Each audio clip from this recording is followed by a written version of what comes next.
What's up everyone? Today I'm going to be showing you how I installed my phone holder and also charger on my 2017 Honda CB500X. Now, as far as installing the actual phone mount, it's really simple, and I'll leave a link to this specific mount in the description below. But as you can see, it attaches using one of the bar strap bolts, and so all I had to do was take this bolt out, and while I did that, or after I did that, I slid this in and put the bolt through.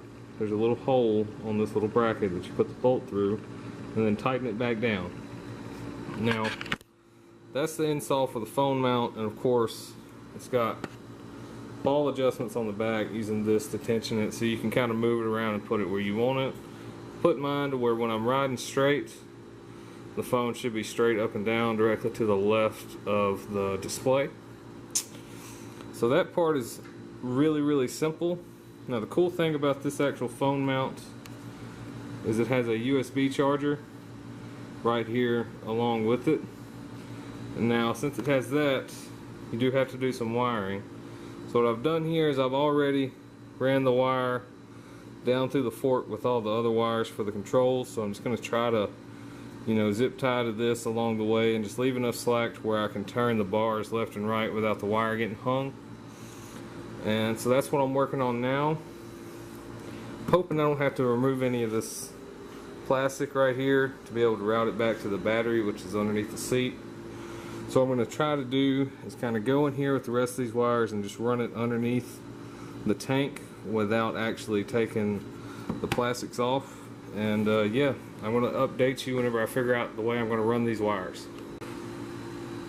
Alright guys, so I figured out how we're going to run these wires. Now, I didn't have to take the entire plastic piece off like I thought I was. However, I did take this little small section that just runs right here along the bottom of the tank off.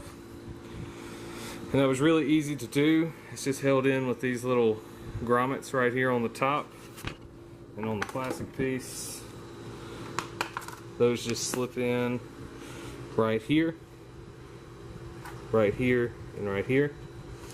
Now there's also two bolts, one right here on the bottom and one right here on the side. Those are 5mm Allen bolts. You're also going to have to remove your seat, which can be done by inserting your key right here on the next to the passenger pegs, just turning that and then sliding the seat back and it'll come off. Now what this did was it allowed me to run the wire right here against the frame, and I probably am going to zip tie it right here on the outside of the frame just to try and keep it away from the heat of the engine, and then run it right along, come up above all this and directly to the battery. And what that looks like up here, I haven't zip tied it away yet, but you can see our wire right here. It's just going to be zip tied. The rest of the wires running to the hand controls and hopefully be really clean. So yeah, so far this is turning out to be a really easy install, and I hope it helps you guys out. And I'm going to go ahead and zip tie these wires up and get it connected to the battery. Alright guys, so we've got our wire ran. It's not zip tied up yet, but I did go ahead and connect it to the battery. Obviously black is going to be your negative, red is going to be your positive. Now I have mine just hardwired in. Now this charger does have an LED light on it, so I know that the charger is working. However, some people worry about these LED lights actually running down your battery. Now I would be concerned if I planned on storing this bike for weeks at a time without riding it, but I ride my bike basically every day, which means that I crank it, ride it, and actually charge the battery up on it every day. This LED would actually be compared to, say you have a car charger that you leave in your car and you leave it plugged in, which I do in my truck. A lot of those have an LED light on them also, just to indicate that they are working and that they are turned on. I leave mine plugged up in my truck all the time. I never unplug it, so the LED light is on constantly. And I've let my truck sit for probably a week or so at the most, and go out and it cranks up fine. So I'm going to try this on the bike also. Feel free to comment below if you've ran into issues with these running your battery down, but I haven't personally had any issues with it, and neither has anybody I know. So I'm just going to leave it hooked up like this for now. It's just hardwired to the battery, and I will update you guys if I have any issues out of it wired like this. If so, I'll have to basically go in and find a key on circuit, which would be something like the headlights or something like that, and tie into it. But I want to try and keep from having to tie into the factory wiring on this bike just because it is brand new. And so we're going to try this first, and if it gives me any issues, later on we'll address it. But it is wired up. The LED light is coming on to indicate that it is working. It's only one last thing to do, and that's to plug the phone up and just be sure that we're charging. So here we go.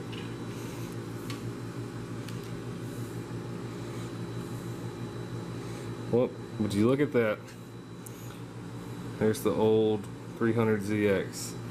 And it is charging, so that's good news. So now, basically all I have to do is tidy up this wiring, just zip tie it up, put this side piece on, and the install is done. Alright guys, she's all put back together.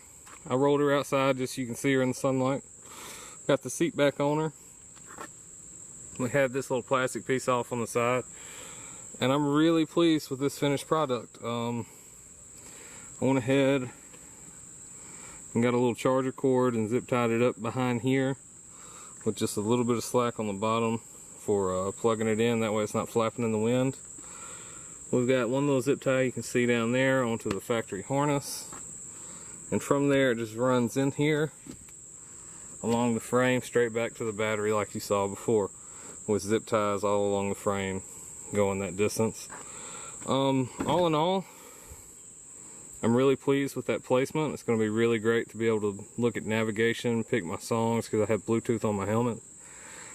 So I can pick songs, see who's calling me, follow my navigation. Like I said, this is an off-road bike. It's actually an adventure bike that I'm going to be using for off-road use mainly, which explains why we put the knobby tires on it. And soon I will be getting skid plates put on. Eventually I want to look into raising the suspension on this thing to make it a little bit better for off-road use. You can see we kind of already got a little scratch on it, but I can get a new plastic piece from Honda for $100 to replace that and make it look new again. But yeah, as you can see, we're charging right there. So yeah, this thing works perfect. Only time will tell how it's gonna actually hold up, the durability of it. But I did run it down the road. The phone stays in there fine. I'm not worried at all about the phone coming out.